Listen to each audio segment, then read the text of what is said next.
Comment avoir une vie professionnelle épanouissante? Comment retrouver le goût au travail et arrêter de compter les jours jusqu'à la retraite? La mauvaise nouvelle, c'est qu'il n'y a pas de réponse universelle. La bonne nouvelle, c'est qu'il y a des questions universelles qui permettent de trouver sa propre réponse. La première d'entre elles, c'est que voulez-vous faire de votre vie?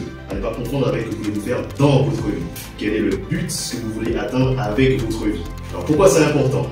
En un seul mot, le sens. Le point commun des personnes qui sont épanouies dans leur travail et à fortiori dans leur vie, c'est qu'elles ont cette notion de mouvement. C'est-à-dire leur travail n'est pas juste un radeau pour survivre mois après mois, c'est une embarcation pour aller quelque part. Mais encore faut-il avoir une destination.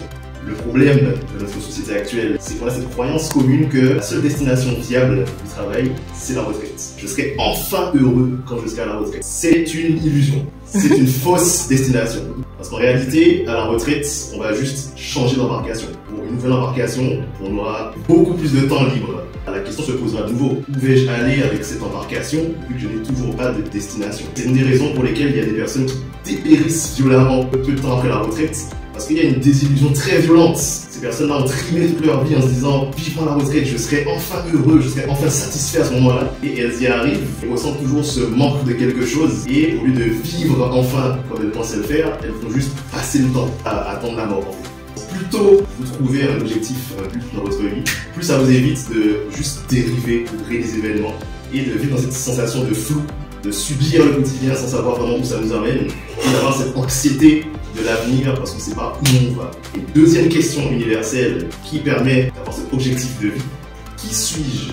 Ça a l'air très simple comme ça, mais pourtant c'est le plus gros obstacle à l'épanouissement personnel. Parce que c'est une question qu'on n'a jamais pris le temps de réfléchir, parce qu'on a passé notre vie à se demander qui veut-on que je sois, ou qui dois-je être pour être apprécié de mon entourage ou de la société en général. Et on a construit notre vie autour de ce personnage, avec ses habitudes, le travail, les relations qui correspondraient à cette personne. Le problème, c'est qu'au mieux, ce personnage est en léger décalage avec qui on est vraiment. Au pire, il est en totale opposition.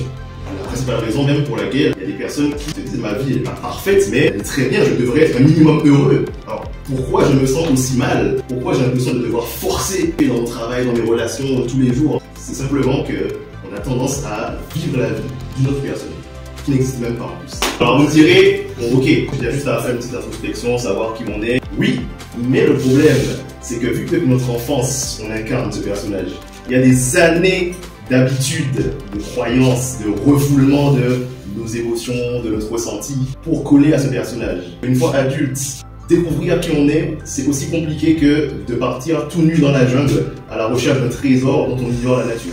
D'autant plus que dans une société, dans un monde dans lequel on veut mettre les gens dans des cases, on veut leur imposer qui ils devraient être. Vouloir se connaître soi-même et vouloir construire une vie alignée avec ça, c'est un acte de révolution. La meilleure façon qui a été trouvée de décourager les gens de le faire, c'est de convaincre tout le monde que vouloir être le centre de sa vie, ça fait de nous des personnes égoïstes, de mauvaises personnes. Ce qui fait que quand les gens se sentent en décalage avec leur vie, se sentent mal à l'aise, pas alignés, il va y avoir un conflit interne entre j'ai envie d'être heureux, mais j'ai envie d'être une bonne personne. L'objectif du coaching de transition de vie, c'est d'accompagner les personnes dans ce voyage à travers 3 étapes. Premièrement, réapprendre à se connaître pour identifier son objectif de vie. Ce qui peut aller très très vite si vous avez passé votre vie à agir comme un grand lion majestueux parce que c'est l'image de la réussite qu'on nous a vendue et que vous vous rendez compte qu'en réalité vous êtes un aigle. Ça va être assez évident de comprendre pourquoi vous n'êtes pas épanoui et ce que vous devez faire pour commencer à l'être. La deuxième étape, c'est de définir le chemin qui correspond à cette personne pour atteindre cet objectif. Si notre aigle essaie de courir comme les lions pour atteindre son objectif, il va s'épuiser, il va se sentir nul et il va abandonner. Et enfin, définir comment j'avance sur ce chemin, comment je passe à l'action et comment je surmonte les obstacles qu'on a identifiés, que ce soit des obstacles internes, confiance en soi, l'estime de soi, toutes nos croyances limitantes, ou des obstacles externes, notamment savoir résister à cette pression sociale de l'environnement qui va essayer de vous remettre dans une case. Ça crée un mouvement, ça donne une direction, ça donne un sens à la vie de la personne. C'est comme ça qu'on transforme un quotidien fade, routinier, où on n'a pas envie de se lever, où on se bat tous les jours contre soi-même pour avancer, en une aventure de tous les jours où on a juste hâte d'être au lendemain pour continuer à avancer vers cette direction qu'on a choisie. Je m'appelle Jean-Philippe Marteau, je suis coach en transition de vie et orientation professionnelle. J'accompagne les personnes en reconversion ou post-burnout à se construire un projet de vie personnel, inspirant, pour retrouver du sens, du plaisir et de la motivation dans leur vie professionnelle, mais aussi personnelle.